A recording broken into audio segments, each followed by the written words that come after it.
అందరికీ నమస్కారం. ఈ వీడియోలో నేను మైండ్ సెట్ గురించి ఎక్స్‌ప్లెయిన్ చేస్తాను. Top 1% mind set and other peoples mind set గురించి ఎక్స్‌ప్లెయిన్ చేస్తాను. 1% పీపుల్ మైండ్ సెట్ ఎలా ఉంటుందంటే, వాళ్ళు వాళ్ళ ఎర్లీ టైమ్‌ని అంటే నిద్ర లేవంగానే ఇమ్మీడియేట్‌గా ఉండే టైమ్‌ని వాళ్ళు ఎట్టి పరిస్థితుల్లోనూ డిస్టర్బ్ చేసుకోవాలనుకోరు. కాబట్టి వాళ్ళు ఒక ఫిక్స్‌డ్ రొటీన్‌ని ఫాలో అవుతారు. అది ఎక్సర్సైజ్ కావచ్చు, యోగా కావచ్చు, బుక్స్ రీడింగ్ కావచ్చు, ఏదైనా కావచ్చు. ప్లస్ ఈ ఫిక్స్‌డ్ మార్నింగ్ రొటీన్ కంప్లీట్ అవ్వంగానే వాళ్ళు వాళ్ళ డేని ప్లాన్ చేసుకుంటారు. ఏ ఏ టాస్క్‌లు ఈరోజు చేయాలి, ప్లస్ ఏ టైంలో ఫ్యామిలీతో స్పెండ్ చేయాలి, ప్రతీదీ ఎవ్రీథింగ్ ఆన్ పేపర్ వాళ్ళు సెట్ చేసుకుంటారనమాట. వాళ్ళు మెజారిటీ కేస్ టైంని ఫాలో అవ్వరు. వాళ్ళు ఎంతున్నా గూడా వాళ్ళు ఏవైతే టాస్క్‌లు నోట్ చేసుకున్నారో, ఆ టాస్క్‌లన్నీ కంప్లీట్ చేయడానికి ఫోకస్ చేస్తారనమాట. కాబట్టి వాళ్ళు యావరేజ్‌గా 12-14 అవర్స్ రెస్ట్ లేకుండా పని చేస్తూనే ఉంటారు.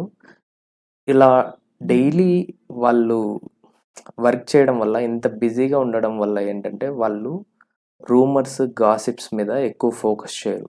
ఈవెన్ వాళ్ళకి వినే టైం కూడా ఉండదు. ఇప్పుడు నేను నార్మల్ పీపుల్ మైండ్ సెట్ గురించి ఎక్స్‌ప్లెయిన్ చేస్తాను. ఇక్కడ నార్మల్ పీపుల్ ఏంటంటే, వాళ్ళకి ఒక ఫిక్స్‌డ్ రొటీన్ అనేది ఉండదు. మార్నింగ్ లేవంగానే ఏం చేయాలనే రొటీన్ ఉండదు. ప్లస్ వాళ్ళు ఈరోజు ఏ ఏ టాస్క్ కంప్లీట్ చేయాలనే టు డూ లిస్ట్ అనేది ఏముండదు.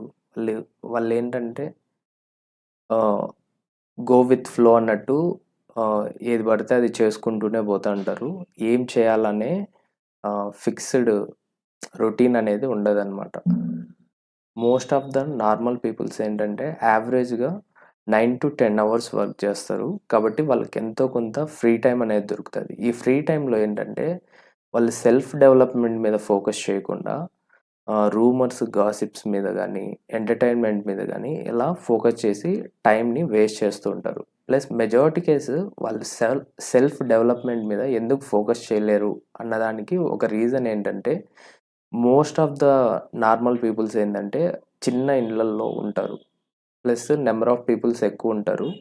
కాబట్టి ఆహ్, వాళ్ళొచ్చి వాళ్ళు వీళ్ళు వస్తూ ఉంటారు, వెళ్తుంటారు. ఏదో ఒక వర్క్ చెప్తూ ఉంటారు. అలా చేస్తూనే వెళ్తూనే ఉంటారు. కాబట్టి వాళ్ళు ఏ వర్క్ మీద ఫోకస్ చేయలేరనమాట. ఏదో ఒక డిస్టర్బెన్స్ కంటిన్యూగా ఉంటానే ఉంటది. ఎగ్జాంపుల్ నా కేస్‌లో ఏంటంటే, నేను వీడియోస్ డైలీ చేద్దామనే అనుకుంటాను. కానీ ఇక్కడ మా పాప ఏంటంటే 2 ఇయర్స్ ఓల్డ్ కాబట్టి, ఎప్పుడైతే ఎక్విప్‌మెంట్స్ అన్నీ బయటికి తీస్తానో, తీయంగానే తన ఎక్సైట్‌మెంట్‌లో వచ్చి అంతా డిస్టర్బెన్స్ చేస్తా ఉంటదనమాట. కాబట్టి వీడియోస్ చేయలేం. అలా ఏదో ఒక డిస్టర్బెన్స్ అనేది ఉంటది. కొందరు అడుగుతారు, ఎలాగొచ్చి మీరు ఇంత ఎనర్జీగా ఉన్నారు, ఇంత సంతోషంగా ఉన్నారు, 70 వయసు అయింది అని అడుగుతారు. నాన్న వాళ్ళకి చెప్పేది, తక్కువగా ఆశపడండి, తక్కువగా భోజనం చేయండి, తక్కువగా నిద్రపోయండి, తక్కువగా ఎక్సర్సైజ్ చేయండి, తక్కువగా మాట్లాడండి. ఇవన్నీ చేస్తే సంతోషంగా బాగుంటాం. నా ప్రకారంగా ఏంటంటే హెల్త్‌ని వెల్త్‌గా ట్రీట్ చేస్తాను. ఎందుకంటే ఒక్క మంచి ఆపర్చునిటీ మనల్ని కుబేరుల్ని చేస్తదనమాట. ఆ ఆపర్చునిటీ ఎప్పుడొస్తదో మనకే తెలీదు. ఆ ఆపర్చునిటీ వచ్చినప్పుడు నువ్వు హెల్తీగా లేకపోతే, ఆ ఆపర్చునిటీని నువ్వు మిస్ అయినావంటే, నువ్వు నార్మల్ పీపుల్‌గానే మిగిలిపోతావు. అందరిలాగే నార్మల్‌గానే ఉండిపోతావు. సో, ఆ ఆపర్చునిటీ ఎప్పుడొస్తదో మనకు తెలీదు కాబట్టి, హెల్తీగా ఉండడానికి మినిమమ్ డైట్‌ని ఫాలో అవ్వండి. ఇంటర్మీడియేట్ ఫాస్టింగ్‌ని ఫాలో అవ్వండి. ఎక్సర్‌సైజులు డైలీ చేస్తూ ఉండండి.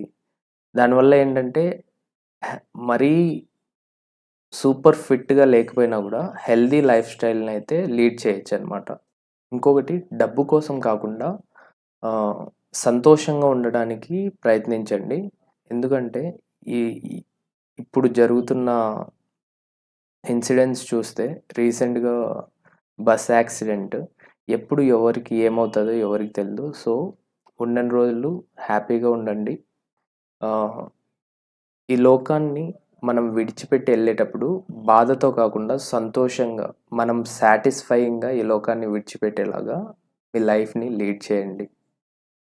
ఫైనల్గా నేను చెప్పేది ఏంటంటే, మీరు పాస్ట్లో చేసిన పనుల వల్ల మీ ప్రెజెంట్ సిచ్యువేషన్స్ ఇలా ఉన్నాయి. సో ఫ్యూచర్లో మనం హ్యాపీగా, హెల్తీగా, వెల్తీగా ఉండడానికి ఏ పనులు చేయాలో అవన్నీ ఇమ్మీడియట్గా, స్లోగా, స్టెప్ బై స్టెప్గా ఇంప్లిమెంట్ చేసుకుంటూ వెళ్ళండి. ప్రతి ఒక్కరూ హ్యాపీగా, హెల్తీగా, వెల్తీగా ఉండాలని ఆశిస్తున్నాను. ఈ వీడియో మీకు నచ్చినట్లయితే లైక్ చేయండి, షేర్ చేయండి, సబ్స్క్రైబ్ చేసుకోండి. అండ్ ఇప్పటి వరకు ఈ వీడియో చూసినందుకు థ్యాంక్ యూ సో మచ్. జై హింద్.